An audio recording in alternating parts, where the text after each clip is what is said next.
बिस्मिल्लाहिर्रहमानिर्रहीम। अस्सलामु अलैकुम वरहमतुल्लाहि वबरकातुहू। नाज़रीन, तारीख़ में ऐसे वाक़यात की कमी नहीं कि जो लोग भी बैतुल्लाह की बेहुरमती में मुलव्वस हुए, अल्लाह ताला ने उन्हें रहती दुनिया तक के लिए निशाने इबरत बना दिया।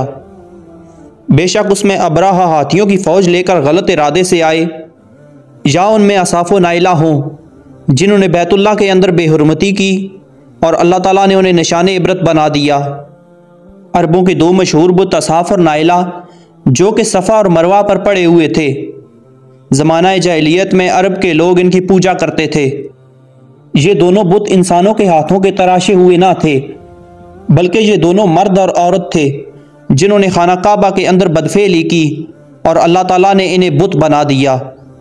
ज़माना जाहिलियत में असाफ कबीला बनु जरहम का एक मर्द था और नाइला एक औरत थी जिसका पूरा नाम नाइला बिनते ज़ैद था, और नाइला भी कबीला बनु जरम से ताल्लुक़ रखती थी।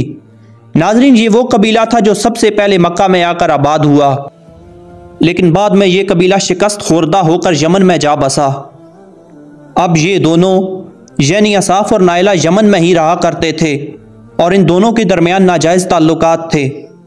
एक मरतबा ये दोनों हज के इरादे से काफ़िले के साथ मक्का मुकरमा आए और उस वक्त खाना काबा के अंदर दाखिल हुए जब यहाँ पर कोई ना था। इस तन्हाई का फ़ायदा उठाते हुए इन दोनों ने खाना काबा के अंदर बदफेली का इर्तिकाब किया। उन दोनों पर अल्लाह ताला ने उसी वक्त अजाब नाज़िल फरमाया और वो दोनों पत्थर के बुत बन गए। जब दूसरे लोग खाना काबा के अंदर दाखिल हुए और उन्हें पत्थर का बना हुआ देखा तो लोगों ने उन्हें उठाकर बाहर लाकर खड़ा कर दिया ताकि लोग उनको देखकर इबरत हासिल करें, जबकि इनके इस अमल का नतीजा कुछ और ही निकला।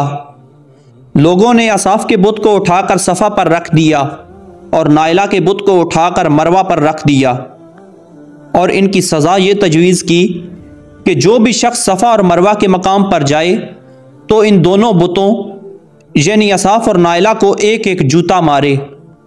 एक दो नस्लों तक तो ये अमल जारी रहा, फिर लोगों ने उन्हें जूतों की बजाय थप्पड़ मारने शुरू कर दिए, और कुछ नस्लों के बाद लोग उन्हें सिर्फ हाथ लगाया करते थे। यानी रफ्ता रफ्ता लोगों ने उनसे इबरत हासिल करना कम और उनको पूजना ज़्यादा शुरू कर दिया। नबी करीम सल्लल्लाहु अलैहि वसल्लम के मुबारक दौर तक ये दोनों बुत मक्का के बड़े बुतों में शामिल किए जाते। लोग इनके आगे सजदे करते और कुर्बानी भी चढ़ाते। नाज़रीन, जब मक्का फतह हुआ तो रसूलुल्लाह सल्लल्लाहु अलैहि वसल्लम ने सबसे पहले हज़रत अली रज़ी अल्लाह तआला अन्हु के साथ मिलकर खाना काबा के अंदर जितने बुत थे उन सब को तोड़ दिया, यहाँ तक कि खाना काबा को शिर्क की तमाम निशानियों से पाक कर दिया।